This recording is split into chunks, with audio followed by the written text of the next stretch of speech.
인간은 자기 소유에 대한 이기심을 이해해야 절대적인 존재의 힘을 체험하는 데 가까워질 수 있습니다. 이 영원한 힘에 대한 체험에 들어가면 논리나 방법이 필요 없어집니다. 나를 가두어두는 내 안의 힘의 존재를 느끼고 자기를 극복하고 싶어 하는 것. 하느님은 인간이 그런 마음을 자유의지로 꺼내 쓰길 원하시는 분입니다. 그런데 그 힘은 받아야 나오는 힘입니다. 내가 혼자 깨닫겠다. 내가 해탈하겠다. 내 의지만으로 훈련하겠다. 나는 나에게만 의지하겠다. 오히려 이런 것은 이기심을 일으키는 원인이 되기도 합니다. 사실 자기 소유를 바라는 이기심이라는 것은 고통을 통해서 느낄 수 있는 힘입니다. 고통을 통해서 민감해지고 섬세해지면 내 안에 들어있는 이기적인 본능을 감지하게 되기 때문입니다. 우리는 거친 사람들에게서 공격적인 것들을 많이 봅니다. 공격의 원인은 누군가에게서 지적당하고 업신 여겨진다는 것에 겁먹은 마음이 뿌리입니다. 자신의 나약해진 모습이 드러남으로 밝혀질 것에 대한 두려움이 사람을 공격적이게 만듭니다.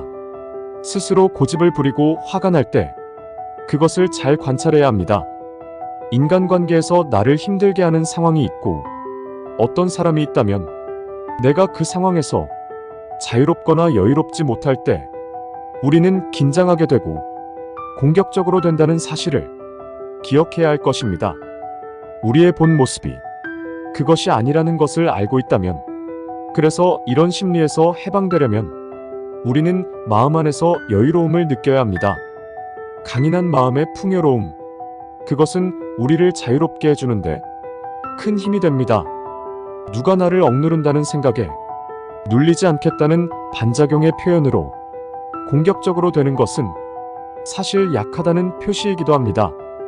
거친 세상에서 주위 사람들과 수많은 마찰이 발생해도 그 사람들을 생각해 줄 수 있는 여유가 생긴다면 그것은 그 사람들의 숨겨진 마음이 외로움을 보고 있다는 말입니다.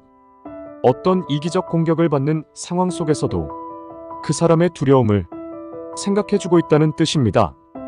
이러한 마음을 지니고 유지하기 위해서 인간은 정신적으로나 육체적으로 계속 성장해야 합니다. 결국 사랑의 시선으로 인간을 볼 수 있는 마음은 나에게 그럴 만한 사연이 생겼다는 것이고, 주위의 하찮은 이유로 내 마음이 흔들리지 않는다는 증거입니다. 흔들리지 않음을 강함이라 여기고 그것을 목표지향으로 두는 분야 중에 하나가 무예입니다. 그래서 무예 수련에서 추구하는 강함의 의미는 영성적으로도 큰 메시지가 될 수 있습니다. 사람은 의식이 높아지면 강해지고 상대방을 생각해주는 여유도 커집니다. 자녀를 통해서 부모된 이들이 자식을 진심으로 사랑하고 의식이 커지게 되면 부모로서 강해지게 되고 자식 또래 아이들 대하는 태도가 과거와 달라집니다. 인간이 의식을 크게 확장시킬 수 있는 흐름은 나와 이웃의 관계를 사실대로 이해하기 시작하면서부터입니다. 살다 보면 이웃을 걱정해주고 잘 되기를 바라는 마음만 갖고는 도움이 될 수 없는 경우가 있습니다.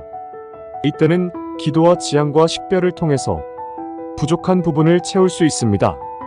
누군가 이러한 과정을 이해하고 있다면 본인의 힘, 그 이상의 힘이 주변에서 작용하고 돌보고 있음을 알아차렸다는 것입니다. 누군가를 돕거나 염려하는 행위는 바른 일이지만 진리를 향한 지향으로 기도하는 과정이 빠지면 선행을 통해 가야 할 정신세계는 없어지게 됩니다. 그러면 어느 순간 개인 이익이나 힘든 일과 맞물리는 상황에서 자연스럽게 변절되는 경우가 많습니다. 이것은 누군가를 걱정하고 돕는 행위도 자칫하면 자기 도피나 자기 결핍을 채우는 대상으로 수단화될 수 있다는 것을 의미합니다. 삶의 자유를 느끼고 여유를 알게 되어 누군가를 걱정하고 돕는다는 것이 자기 신념이 되어선 안 됩니다. 선행은 오른손이 한 일을 왼손이 모르듯이 하라고 알려주신 스승 예수의 가르침처럼 자신조차도 모르게 이뤄지는 선행 방법에 관심을 가져야 합니다. 지향을 통해서 선한 존재가 되어가는 것이 그 방법입니다. 존재로서 선을 이루니가 하는 행위는 모든 것이 선한 행위이기 때문입니다. 선하지 않은 존재들은 선행의 개수에 예민하고 자신이 선하다는 주장을 논리적 명분을 만들어 펼칩니다. 자신의 힘으로 자신의 명예를 드러내겠다는 의지는 자기 모순에 빠지는 길이고 흑백 논리로 반복되는 논쟁이고 그 이상 아무것도 없습니다. 스승 예수는 제자들의 모든 잘못을 안아주셨고 그것을 아픔이라 여기고 품어주셨습니다. 모든 것을 회복시키는 큰 사랑을 알려주셨습니다. 그분은 본질을 격려함으로써 드러나는 본 모습, 그런 올바름을 찾아가는 이치를 삶으로 보여주셨습니다. 인간이 사랑을 주시는 분의 은총으로 자기 삶의 자유와 여유의 즐거움을 알아내면 언젠가 도착할 생명여행의 끝부분에 이르렀을 때 그 일기장의 마지막 여백은 모든 것을 잊게 하신 분이 놀라움과 아름다움에 대한 마음으로 가득 찰 것 같습니다.